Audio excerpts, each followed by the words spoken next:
I said I'd go out if the weather was nice. Weather holds up, but the weather really isn't holding up.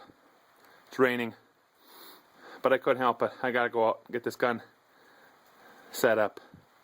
So let's see how it goes.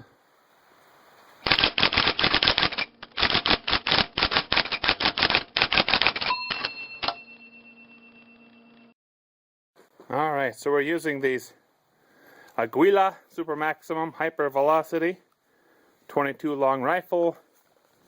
I believe the velocity is 1700 feet per second. It's really going. Little 30 grain bullet. Using this high score pistol rest. This works really slick for pistols. Got it from the NRA store a while ago. Quite nice. So we put out a target at 25 yards, and I started off with a 5-shot group. But then I noticed when I walked up to check that target that none of those shots were even on the paper target. In fact, they all looked like they were just off to the left of the target. So rather than assume that that was the case, I pulled the whole target up to 10 yards and then fired again. And what we're seeing here is the first of the 5-shot groups that impacted that target. So these are pretty fine adjustments that are on this Burris FastFire III. At 10 yards, each click is equal to 1/10 of an inch, so each click is equal to an MOA, 1 inch at 100 yards, roughly. So I made that change, and then the second group, as you can see, was left and right, windage-wise, was just fine.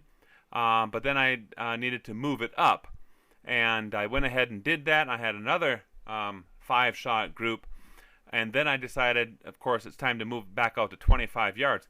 The problem with that third group is that it actually is shooting too high. So we have an offset between the red dot sight and the center line of the bore.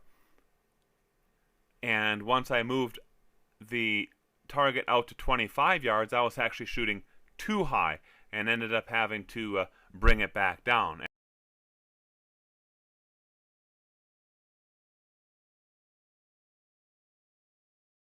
So we're going to do, this is at 25 yards. I want to move it down about a 1/2 inch, and I want to move it to the right 1/2 inch. So this is 2 clicks. Should give us 1/2 inch.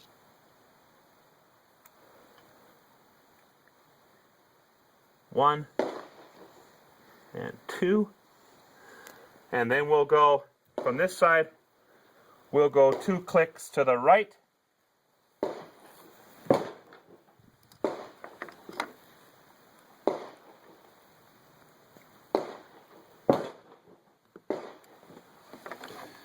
That should take care of it. We'll give it a try for another 5 rounds. Before I do any more shooting here, I think I'd like to show you what the sight looks like kind of from the actual shooter's perspective. It's kind of hard to get these reflex sights to record well on a video camera. I've tried a little bit. This is a medium brightness setting that you're looking at. And then I took some still photos of the high brightness, medium, and low brightness. Of course, the automatic setting is going to choose one of those based on the ambient light conditions. These turned out pretty good, the photos. It just doesn't really capture reality, but just suffice it to say that these are, pretty nice setting options that you have, and I was happy with them.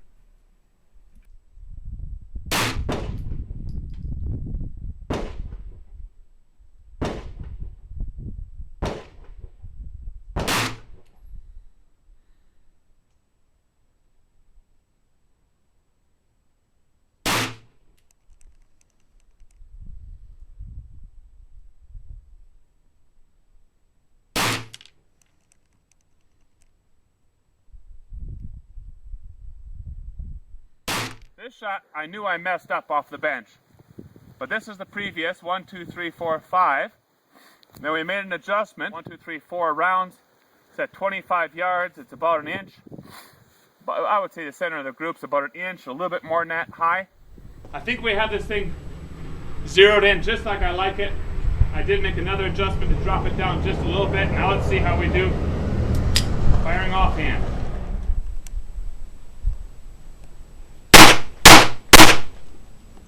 little jam.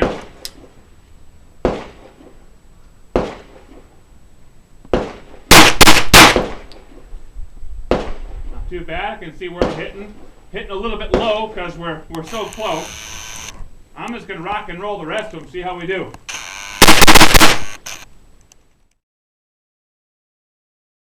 So let's break this down.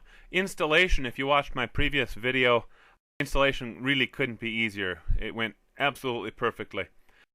Adjustments, 1 MOA clicks is very coarse for rifle scopes, but for pistol reflex or handgun reflex type of red dot sights, it's more than adequate. You're really talking about a 1/10 of an inch change at combat type of firing scenarios, 10 yards or so.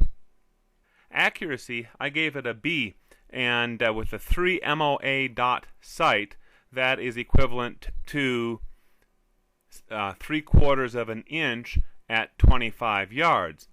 And in fact, the best you're really going to be able to do is 3/4 of an inch, extreme spread, 5-shot, 10-shot group, whatever, at 25 yards. In fact, I did that on one of my groups. The best group that I fired was a 5-shot group that was 3/4 of an inch extreme spread at that 25 yards.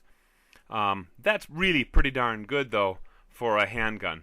Overall, I'm giving this Burris FastFire III mounted on the Ruger Mark III Hunter an A.